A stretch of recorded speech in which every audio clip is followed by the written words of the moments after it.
I've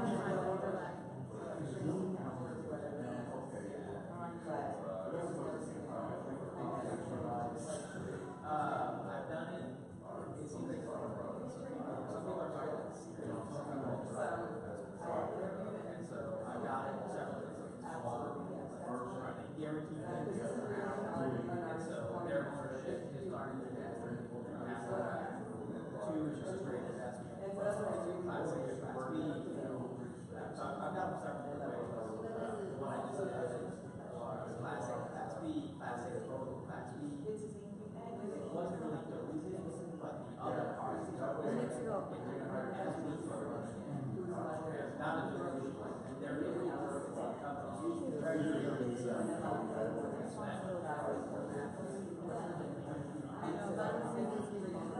was stopped Friday.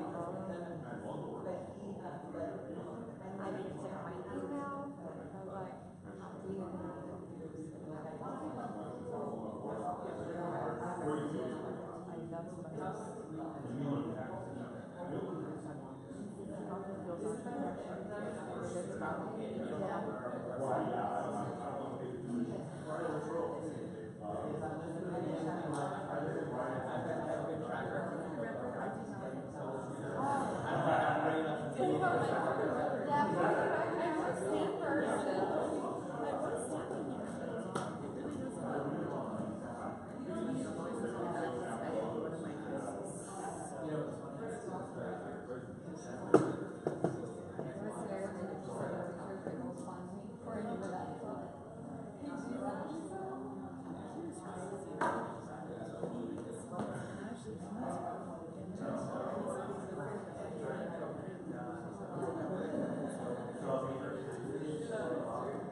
Hard to multitask. Okay. Putting it on the chamber.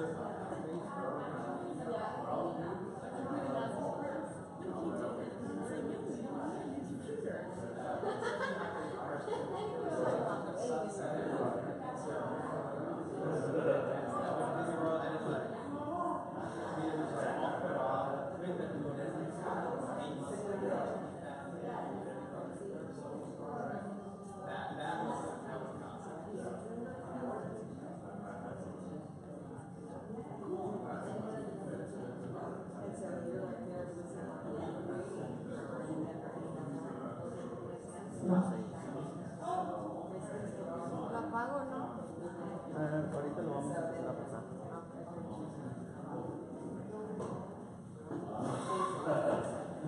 Good morning, everyone.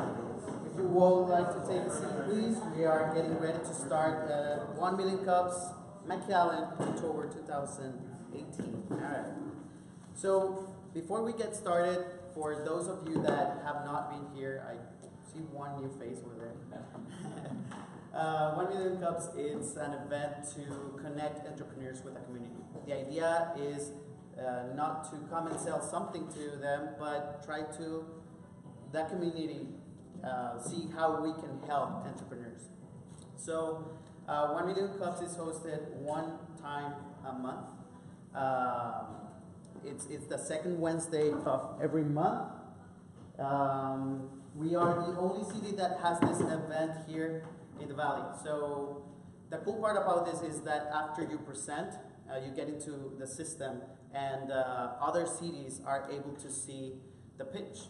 So if you want to go to San Antonio, Dallas, Houston, or any other city, and they host the event, they will be able to see your pitch in other cities that you have been, and they might be able to plug you in. So if you have already presented, like Sean, I would encourage you to visit other cities and open new markets. So that's a great tool that you can use.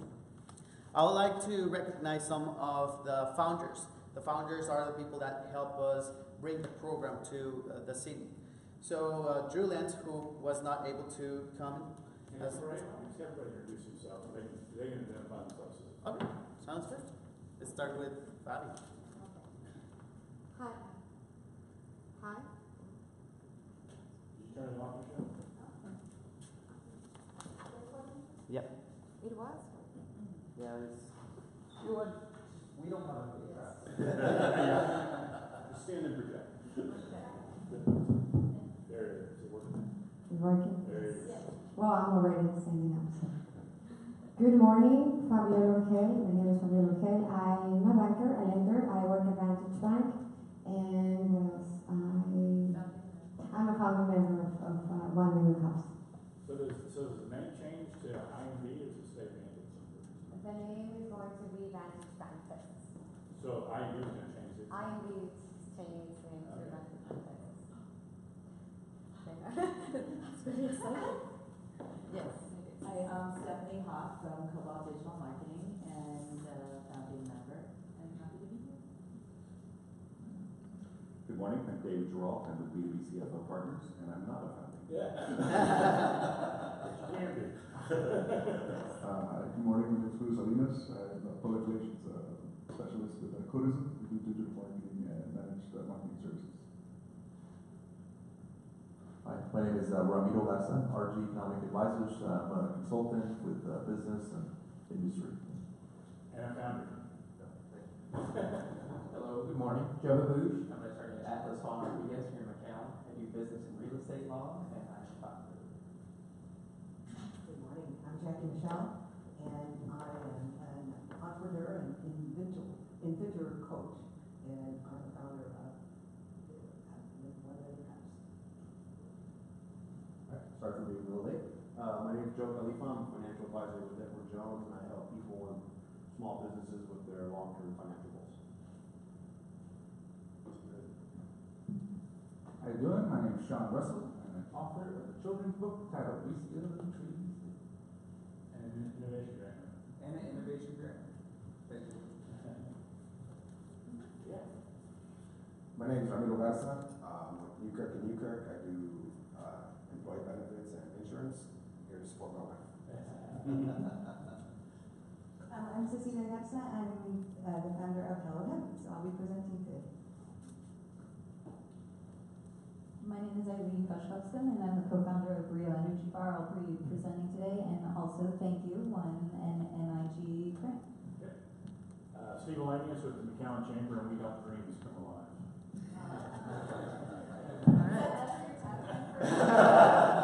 That's a new tag. All right, so with that said, let's get this started. The first presenter is going to be Rio Energy Bar. So Irene has some protein crisps that are gluten-free, vegan, non-GMO, paleo, and simply delicious. Please join me in welcoming Irene.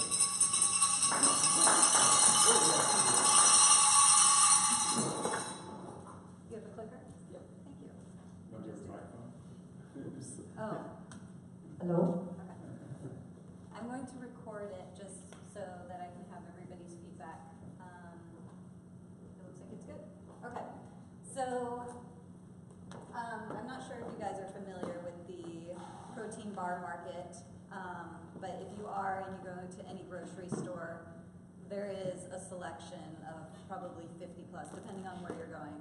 So you're probably wondering why are you guys even trying to attempt to break into this market?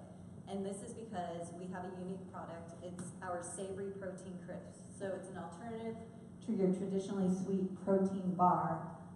We have savory options, and the ones that we're looking to enter the market with more immediately are our chili and pumpkin seed, onion and poppy, and then additionally coconut curry. So we have the challenge because in people's minds already, protein bars are sweet. But in terms of reaching out to different markets, we've definitely gotten good response from people on both coasts and locally here as well. If I'm going to tell you about our story, this is my husband here, Kumi. He's the additional co-founder, or the other half of Rio Energy Bar. And we started making our product when we were in Raleigh, North Carolina, just messing around with cheese and nuts, and it evolved into the product that it is today, which again is a vegan, gluten-free, and shelf-stable product. I'm not sure why those numbers are on top of each other, but in terms of the product nutritional values, we're looking at each unit serving having 16 grams of fat, 8 grams of net carbs, 14 grams of protein, and 250 calories. So you might be wondering why such high calories.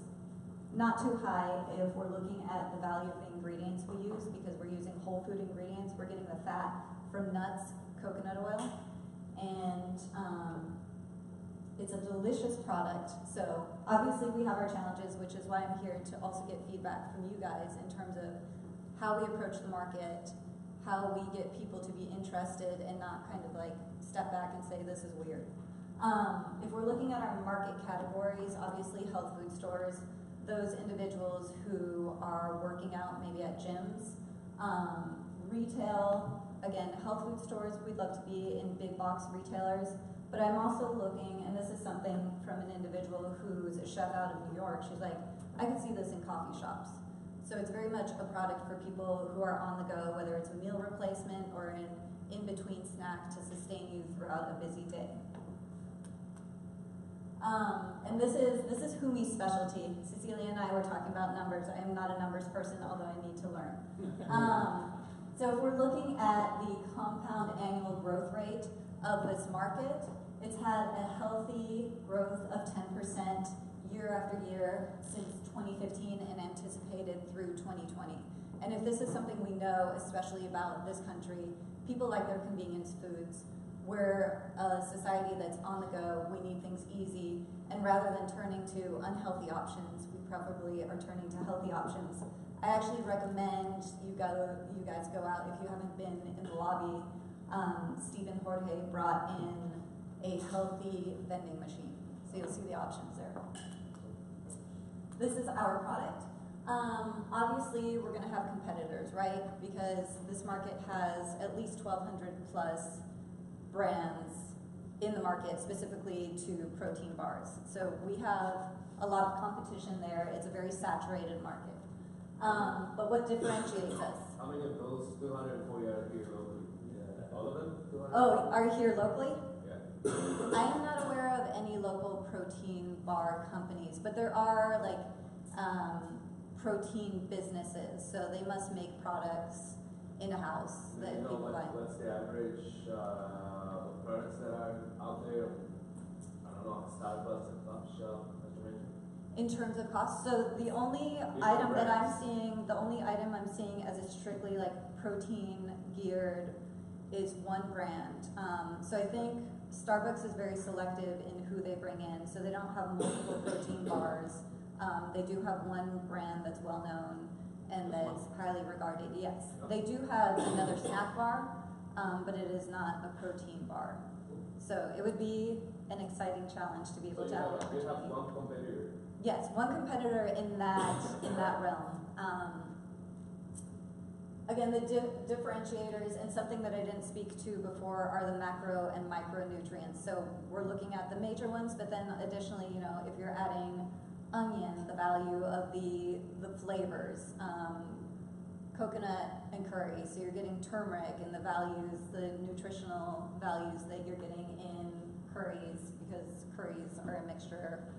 My main go-to is turmeric because of the health benefits for reducing inflammation. But just as an example, we try to be conscious, you know, if we're doing garlic and rosemary, the value of garlic. I can't tell you what the value of rosemary to you is, but it tastes delicious. And then because we are a plant-based product, we are looking at the sustainability of our product versus like a whey protein or alternative proteins. We like to think that our competitive advantage is our combined education and then value we bring. Humi is very much business science minded, and I'm the creative. Obviously location with the support from the Chamber of Commerce. And then connections and resources. So what did we write here? Need for a healthy non-sweet protein snack meal substitute. Rio Energy Bar fills that void. And then in terms of something that we've done officially is that we've trademarked Rio Energy Bar. And I would love your opinion on this too, because I kind of get a mixed response. We call our product crisp. And this is something that hasn't been trademarked. And I wouldn't necessarily want to trademark it, but the reason that I'm looking at potentially doing so is that nobody else would be able to prevent us from using protein crisp with a K. So I don't know, yes? It is recommendable that you register every brand. Just thinking about it as Coca-Cola. Yeah. Coca-Cola is Coca-Cola, but they have Sprite, they have Dasani, they have, it's the same with you. Your company has a name brand, but under that umbrella, you have different products that they'll need their own registration. And then that would prevent somebody else from ever not allowing us to use the name. If it's correlated with an artwork, then you're protected. Like for example, if I were to create a specific artwork, logo type, or brand for that product, then I have a file. Yeah. Right? And that file is dated. So at some point, if a brand copies the concept, the name brand, then we can go to court and go for $20,000. But that's specifically for the artwork. Company. Yeah, just to say, look, this is my file. It's dated on this date. They came up with the same brand that I did years back. So that's a good way to maybe avoid some fees of registration, not pay $1,000 for each brand that you come up with, but at least have a logo or some sort of brand for it. But if you're able to trademark the name, then you avoid. I guess you avoid the risk of that. If it's correlated with a brand, with a logo type, with a certain artwork, then it is protected just with the files itself. Like you don't need to file for anything because you have the intellectual property, all right, dated. But if it's just a name, then that becomes challenging because a name can be, like anyone can write in and say, this is me. How can you prove that in court, basically? But just to trademark it, if you want to launch national, then you need to register. It's advisable. Yeah. Well, thank you. Thank you for confirming that. See, that's why we're here. And so that was kind of the end because I know that we had 6 minutes to present. I did have a couple of backup slides just to say where we started. We started at the Growing Growers Farmers Market. Levy Salinas was the one there who invited us to join. And then we tested in San Antonio. We wanted to test elsewhere, but many of the farmers markets have restrictions based on the radius from which you're coming and then obligation to be there on a regular basis. So that's just not feasible for San Antonio and Austin. If you bring like San Antonio and 2 hours closer, 2.5 hours closer, that would be doable. And then if we're looking at more of the 9 months timeline, we are looking to do our pilot run. So this is one of the snags that we encountered. We identified a gluten-free co-packer here in Texas, and that relationship is just not going to work out. So now we're kind of back at the drawing board. I just spoke with Steve. It would be fantastic to keep production in Texas. We're speaking to somebody in Vermont, and I connected with somebody in Washington. So if it could work out, within the state, that would be fantastic. We're currently doing our shelf stability testing over at Cornell. If anybody ever needs food testing, I would recommend looking into the university route because their prices are just cheaper. And then packaging is something which is exciting. So we are going to the Health Packaging Expo. Initially, when I saw it online, it starts Sunday of this week. I thought it didn't apply to us, but I actually connected with this guy, and he's like, "Hey, are you going to this expo?" And I was like, "Oh, okay, I guess we're gonna go." So we're gonna have the opportunity to explore what opportunities there are for food, especially with lengthening the shelf life of your product through packaging. Would love to. We'll see if we can actually budget. There's a natural products, and this is something, Cecilia, for you that would be really exciting. There's a natural products expo. It's on the west and east coast, both summer or spring and fall. And it's just where everybody and anybody who's in the natural foods and health realm go and take their products. So it just happens to be incredibly expensive. We'll see about that. So the pilot run, and then the goal is social media. We know I have somebody who I worked with in the past. I used to work for Whole Foods, and now she's my contact, kind of a mentor, who's still at Whole Foods, and she was telling us that the prices that we're looking at, you know, are, what is it? I can't use my words, but our margins are low. But this is kind of just initial cost based on, you know, ingredients that we're buying from Costco. We're not doing wholesale, so these numbers will definitely change. So, but it's Irene, she kind said of, your numbers, your spread, your profit, your net profit was low. yeah. She was saying that the margins on, you know, what we're looking at right now, and I'm like, well, this is just based on, you know, like Your batch production. batch production at home, you know, so it's not wholesale. And so obviously this will change, but I'm very thankful to have her as somebody who's a mentor who can kind of give me a perspective on that realm. And I was going to, so I would love feedback, but what I can do too is, if it's cool, bring up our website, which is really a landing page. But I was talking, I don't know if you guys, the entrepreneurs,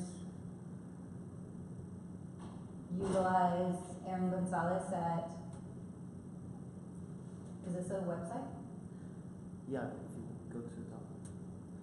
So Okay. we are basically out of time for your presentation. Okay. Meanwhile you set up your website, let's open the panel for questions. Yes, please. So, Irene, what are you using the innovation grant money for? So the plan is to use it for our pilot run. So depending on how many units, it won't cover all of it, Right. but it'll cover a portion. So you already have your labeling and shelf life testing and all that complete? Yes, well, the labeling, thankfully, is something that we can do ourselves. It is advisable maybe to pay people, but that's something that you can just go into the FDA system and get done. And you completely, you're not selling at farmers markets right now, right? No, because we're focusing. So for packaging, this is another reason we're going to this expo. It'll enlighten us on labeling. So right now, the co-packer we're talking to has a flow wrap process, which I think is pretty standard.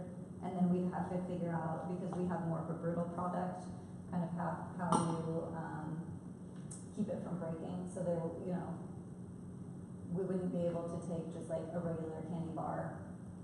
And so this is something that I've started a blog on our website. There's just 2 entries, but Erin from UTRGB SBDC recommended, if you're going to kind of bring some value to your brand, if you're going to do a blog, just be conscious of, you know, like keywords, things you can do to get your product. Oh, yes. Please. Okay. Because I'm here for advice. Yes. So just 2 things. Number 1, so right now, since you're not going to the farmer's market, where can we buy the product? It's not sellable. And I checked in with the Texas Department of Agriculture, and that's something that you can't sell unless you can't sell online unless you're producing it out of a commercial kitchen. Because we had proposed, like, maybe I just make big batches, you know, from home. So that's kind of an obstacle. That's not something we'll pursue right now. Yeah. And the number, and sorry. And then it's on. Here. Hello, and a recommendation. So, I guess when it comes to fitness, and this is a journey that I'm currently experiencing, there's so many options and it's overwhelming. I cannot go to a protein store, God knows, I cannot buy a protein bar for myself. So I have a personal trainer, and he's the one that tells me, buy these amino acids. In fact, I send him the money and he buys what I need. He gives it to me, because it's overwhelming, right? So one of the suggestions I would do is that maybe you find ambassadors, local ambassadors, like, for example, my trainer is an, I don't know much about it, but he's an ambassador for the line of product that I take for muscle growth and for energy. So I don't know if it's just me, but I mean, he looks like someone that looks fit and has, so I trust his judgment, and especially for people that I don't know a lot, I mean, it's kind of helpful when you get the endorsement, the recommendation from someone that, yeah, that is fit, that is into the healthy lifestyle. So I think that's one thing. And it's even better if that person is a social media influencer. Yeah. That's something that when the time comes. So my comment, because you're going to the expo, I think it's great that you're looking at the packaging from a sustainability or whatever shelf life standpoint, but also see if you can make some good contacts for the design of the package, because it's going to be really important to differentiate your product because you are plant-based and vegan versus everything else that's on the shelf. And there are professional companies. I know it's going to be an investment, but maybe that'll be the next grant. But the package is really going to have to tell the story in a very quick way. Yeah, it's the branding. It's what gets people interested. We have another question here. Hi, thank you again for your presentation. I wanted to mention, I think I mentioned this to you briefly, but I took the samples that I was provided with and shared one with my friend who's a diabetic and told her about everything that's in it. And she said, this is one of the few protein snack bars that I've ever seen that I can use on a routine basis because of my diabetic condition. So besides trainers, maybe nutritionists might be a place that you would want to market this to, because I think there's a large untapped market for diabetics who have to carry something with them all the time that's easy, because, right, so I would really encourage you to look at how to maybe perhaps get an ease of entry in that, and maybe at the meeting that you're going to, look and see if anybody is marketing, particularly to the diabetic market. Another question over here? Just had a question with testing. How long is that testing taking place? Accelerated testing, just in the interest of time, so it'll be over the course of 6 months, and we requested it for a 9-month period.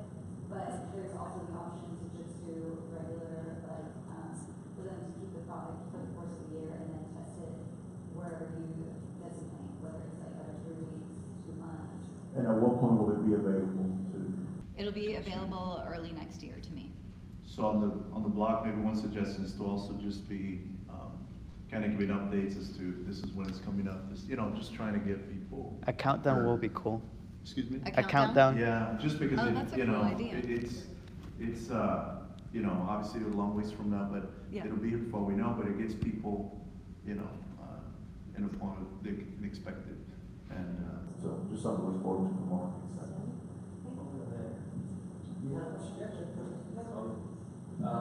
So I got to hear that you don't have a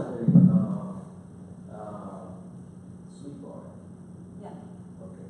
And you're launching on January in here in the Valley? So we're planning to do the run early 2019, and that means locally, right? having it produced Locally, you're gonna do the testing and the launching in here in the Valley.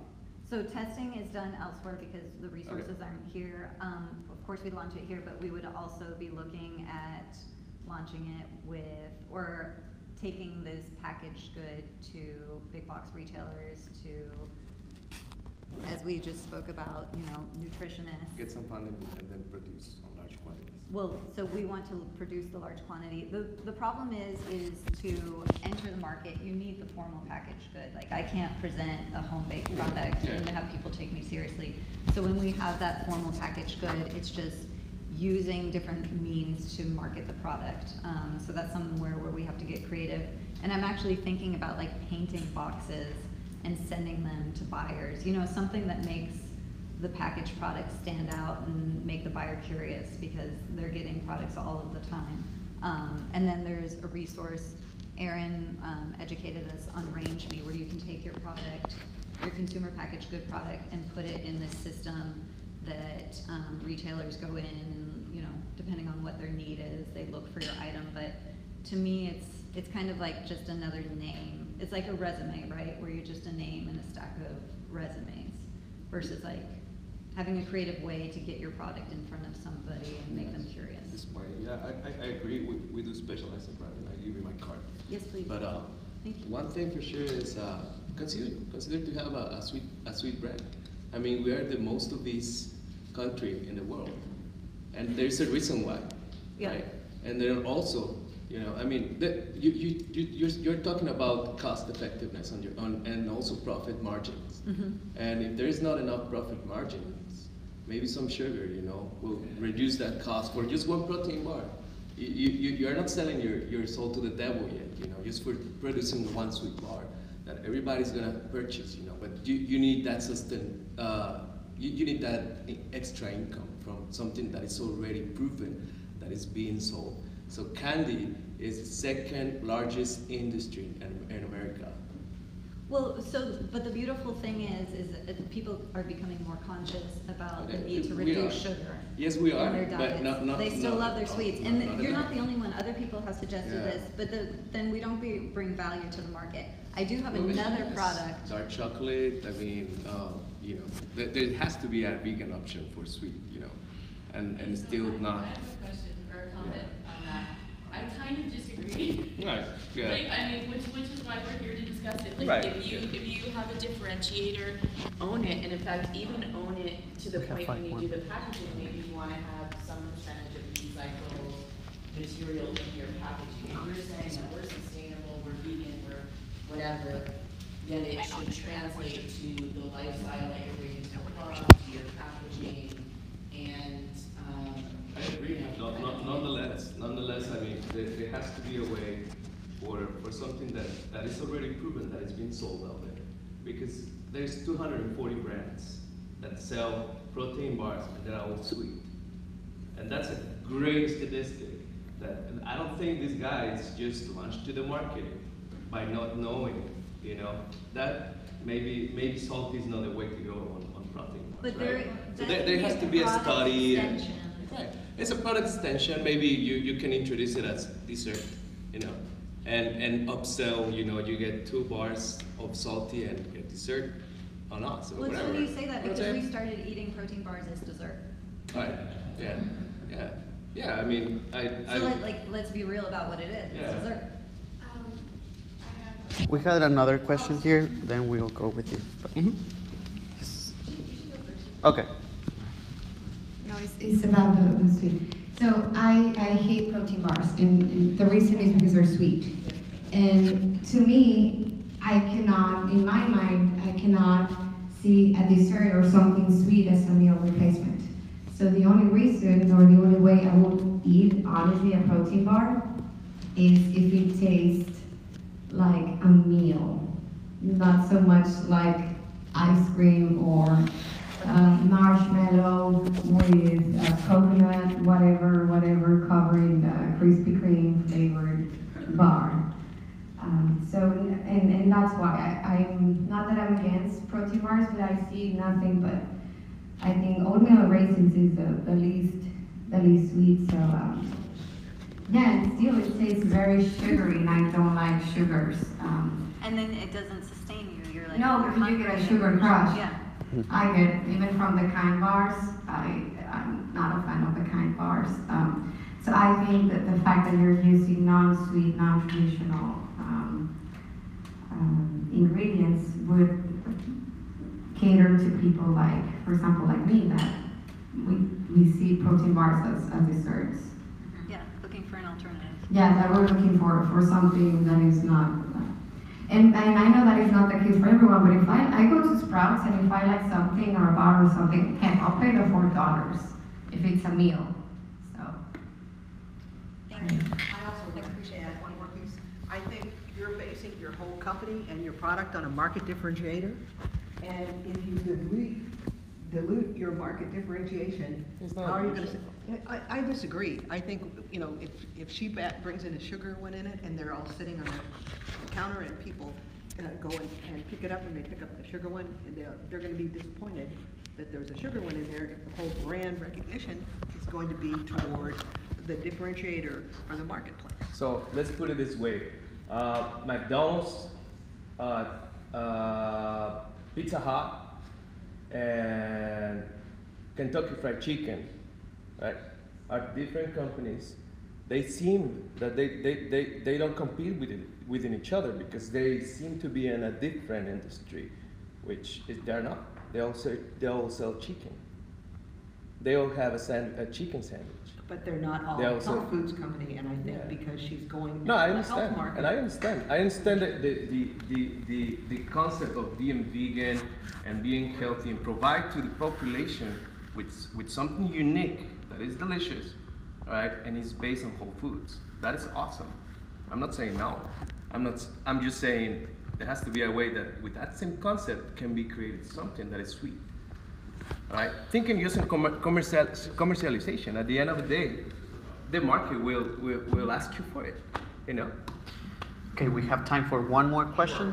So, I was just making a suggestion, because I think that would.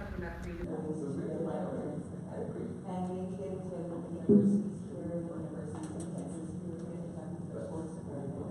So that way you can set up the product there and have their sports, their volleyball teams, football teams, basketball teams, test them out and then maybe that contract situation where you're providing their snacks for game days and stuff like that. I love that. And And it makes you you think too, like if you go to the graphic design or like the marketing departments too, and someone had mentioned that they did their business they worked with local universities to then market their product to research, so that's an option for any of us. Right, and previous to Hello Times, we did Hello when we got together with like the fashion school and IGT, when they do a fashion week, so we provided samples for them for their fashion week, and they put in their VIP packages, so all of this university and anybody that attended was able to get our product and test it out. All right. Well, great conversation. Thank you very much, Irene.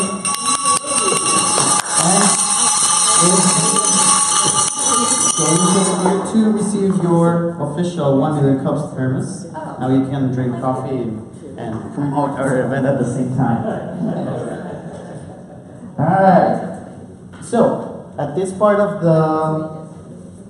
the meeting, at the middle part, we have a short break. So if you need to refill your coffee cups, do that right now. Meanwhile, we open for a trivia question. Now, voting time is coming close, so I made sure to have a trivia that can be related to that. So, let's do this one. In the state of Texas, you're able to blank. No, never mind. I kind of give it up. All right. The youngest president to be elected at age 43 was? Yeah. Barack Obama. No. Oh, Joseph Biden. Yes. 23 years old, John F. Kennedy. All right, congratulations. Yeah, fun fact that I found yesterday, you can vote with your gun license, but not with your driving license in Texas. It's kind of ridiculous, I know. It's Texas. So now we are going to be finishing with our second presentation. Hello Hemp. Hello Hemp is a hemp oil-based, all-natural body care line. Just as a reminder, we have 6 minutes for the pitch. Let's respect that, and then we can open for 20 minutes at the end for feedback and comments. So yeah, please join me in welcoming Cecilia Garza from Hello Hemp.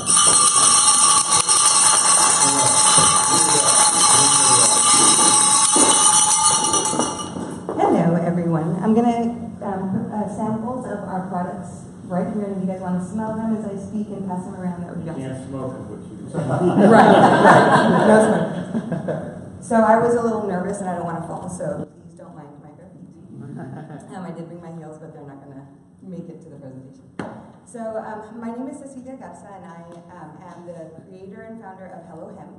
Hello Hemp is an all-natural body care line that provides body care that it doesn't have any harmful chemicals or any things that will harm your skin or topically or anything like that.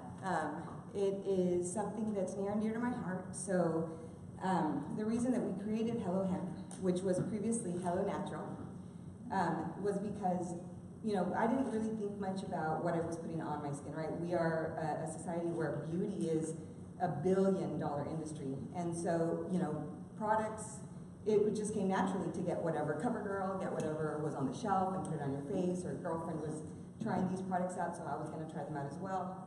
But I never really thought about the chemicals that they put into their products and what they're made of until I had my first child. And so then I had my beautiful Delilah, and I watched a documentary about what we put on our bodies, and then I started to do research, and I was shocked to find out that baby products have things like formaldehyde in them. You know, up until 2013, one of the mega baby soap shampoo producers had formaldehyde in their formula. So think about that, right? And so I washed my child with formaldehyde, and I went into a panic. And so at that point, I started doing research, and I found out about a bunch of chemicals that are in our products, like aluminum being in our deodorant, and things of that nature. And so I started to think about what I wanted to put on myself and my children, and so I created Hello Hemp. And so hemp is amazing. It's an amazing product. It is a sustainable, is that even a word? Somebody give me the word, because my brain. Thank you. A sustainable resource. I like to make up my own words. So it's a wonderful product that eventually, once the hemp bill passes, we will be able to grow here in Texas. And so that will be my ultimate goal, right? To grow all of the ingredients that I put into our products. So that would be hemp. We already do aloe vera, right? We do beeswax. We can attain beeswax here. We would also grow our witch hazel, which is a plant, which is in one of the bottles there. And so it would be something that eventually we would be able to totally do and provide a 100% or provide 100% knowledge of what's going into the product. So that is Hello Hemp. We started again as Hello Natural, and we've rebranded and changed some things because hemp is just really a great product. So that's where we're at. We're starting brand new, and this is a great opportunity to get feedback from you guys. So are they on the shelves anywhere, or are they right now? We used to, when we were Hello Natural, we were at the farmers markets. We were at the Grow and Grows Farmer Market, you know, with Barbara Stores, which is awesome. She actually helped a lot, and she mentored me a lot through that process. However, through trial and error, we realized that that wasn't the direction we wanted to go with the product. And so so I, again, went back and took a better look at what I was putting into the product, and hemp was our better. So not now. Yes, ma'am? How many products do you have? We have 3 right now. So we have a face wash, we have a tonic, and then a moisturizer. I'm working on 3 salves, which I did have with coconut oil, but we're implementing the hemp into it. So we have one salve that has cayenne pepper in it, and it doesn't burn you topically, so you can't feel it when you put it on. But cayenne pepper will break our skin barrier, and so it heats up our muscles, and it allows your joints to move better, and so that's something that we're working on currently. And then we have another one called the Healer. That's going to be for nighttime use and to help you rest. It's going to have frankincense and lavender. It'll have beeswax, so it'll be kind of like a salve. It'll be a salve that you can put on. And what's the prices on that? So for the 8 ounces, we did a $10, like it was a $10 amount for each product. So it was $10 for the face wash, the tonic, and the moisturizer. We also did a 4 ounce, and then the sample package, which is what you guys are seeing, and it was $10 for the whole travel pack. And so then we also thought about having refillable packaging, so that way, if you purchase the product, you could bring back that packaging, which would be glass preferably, right? Because we're trying to steer away from plastic, even though that's what you guys are going to see right now. But then you could bring it back for a discounted price, and then we could repackage or refill your products. So are you selling online now, or no? We are not. So you're not. Do you have any sales going on? Not currently. Okay, so you're really launching it. Yes. Especially because we changed it, because it was and the formula, and we really wanted to. So are you going to go back to the farmers market, or are you going to try to sell on the internet, or what's your path forward as far as your market? Our path right now is to complete our formula, our change, and then we do want to sell at the farmers market. So we want to be at the Grow and Growers, which is over here off of Old 83, And then in Mission, there's the Bryan House has a farmer's artisan market there, and we'll be there as well. So, and then, I mean, wherever it goes, right? Wherever it goes, yeah. It's What's followed. your ultimate goal?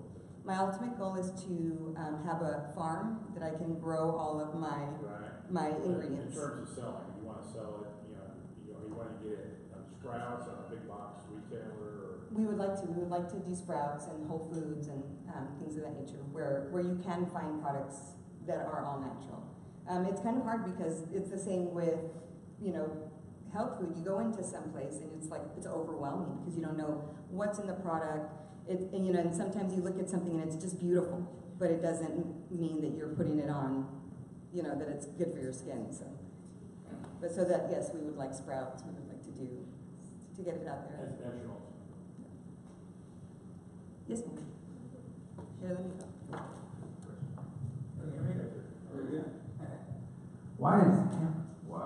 Why is hemp the better option?